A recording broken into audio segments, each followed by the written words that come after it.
আমি আপনাদের সামনে আজকে মিডিয়ার সামনে বলে গেলাম, বাংলাদেশে যদি ক্রিমিনাল র্যাঙ্কিং করা হয়, বাংলাদেশের সবচেয়ে বড় অন্যতম গডফাদার এবং ক্রিমিনাল নাম্বার 1 হলো মির্জা আব্বাস।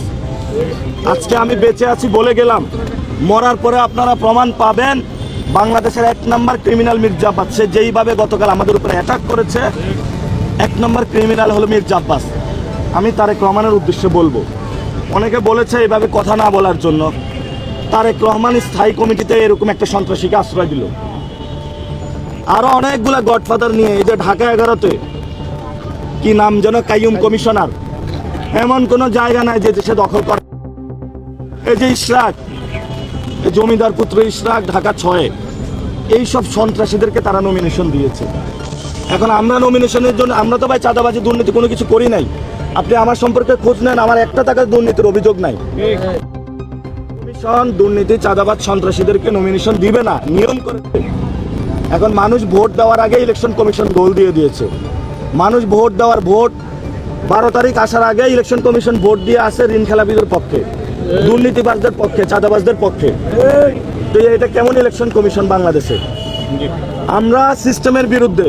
মির্জা আব্বাস সাহেব যদি আমার পায়ে পা পাড়া দিয়ে ঝগড়া করতে চায়, আমি ওনাকে একটা জিনিসে বলতে চাই যে আমি খুব ভদ্র মানুষ, কিন্তু আপনি আমার ধৈর্যের বাঁধ ভাঙবেন না।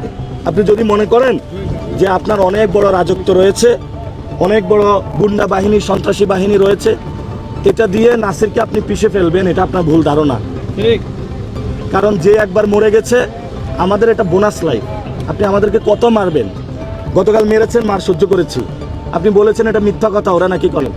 ওই ঢুকার পরে বলতেছে মির্জা আব্বাস আমাদের টাকা দেয়, আপনি টাকা দিতে পারবেন না? আমার কাছে টাকা নেই, আমি কই থেকে টাকা দিব ভাই? সাবেক হাবিবুল্লাহ বাহার কলেজ ইউনিটের, সেটা মিডিয়ার মাধ্যমে আপনারা একটু প্রকাশ করবেন। এবং ওই কলেজ কমিটি যেটা রয়েছে, ওইখানে দুর্নীতি, চাঁদাবাজি সবকিছু নিয়ন্ত্রণ করে মির্জা আব্বাস। বিকারুন্নাসা নিয়ন্ত্রণ করে, সিদ্ধেশ্বরী তো নিয়ন্ত্রণ করে। এগুলো তো ওপেন সিক্রেট, মানুষ জানে এগুলা। ঢাকা 8 আসনের বাসিন্দারা জানে মির্জা আব্বাসের যে আমল নামা, এটা বাংলাদেশের সকল মানুষ জানে। তারপরও একটা চোর, বাটপার, চিটার, ডাকাত, মাস্তান, সে যদি বলে আমি ভদ্র মানুষ, তাহলে আমরা কোন সমাজে বসবাস করি? এই জন্য আমি বলবো, মির্জা আব্বাসের বিরুদ্ধে আমার কোনো অভিযোগ নাই। উনি ভালো মানুষ, খালেদা জিয়া ছেলে তারেক রহমান অনেক ভালো মানুষ, সমস্যা নাই। কিন্তু বাংলাদেশে ওনারা চাঁদাবাজি, দুর্নীতি, সন্ত্রাসী, এগুলা ওনাদের বন্ধ করতে হবে, দাঁড়াতে হবে। আমি এগুলোর বিরুদ্ধে দাঁড়িয়েছি। আমি ভোট কয়টা পাই না পাই, কিন্তু আমি বলেছি বাংলাদেশে যতদিন জীবন থাকবে, চাঁদাবাজি, সন্ত্রাসী, দুর্নীতির বিরুদ্ধে ইনসাফের বাংলাদেশ কায়েমে, বৈষম্যহীন বাংলাদেশ প্রতিষ্ঠায় আমি কাজ করে যাব ইনশাআল্লাহ।